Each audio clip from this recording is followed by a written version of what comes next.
И какво става, хора? Аз съм и добре дошли отново от канала ми. Днес отново ще пранкнем Антон. Ние до сега се къпахме в басейна, аз вече се облеках. Но той нещо беше изморен, ми каже, ще легна на спър, да ръбъра 2 чадъра и аз не съм по-добре.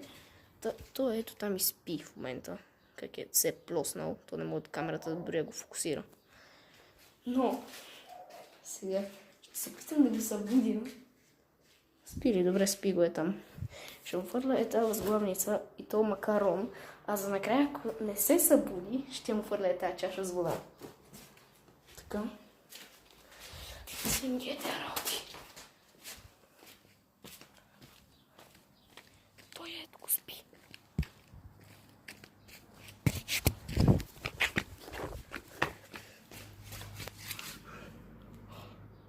Той се събуди.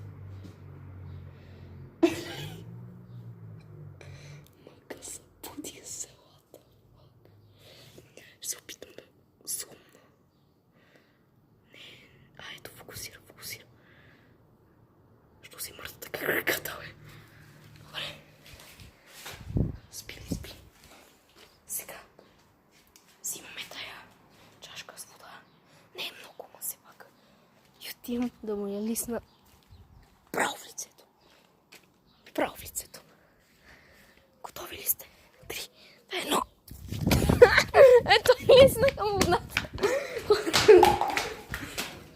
Ето го, лиснах му водата. О, не, той ще идва ме бие. Той идва ме бие, хора, помощ. Хора, той идва ме бие.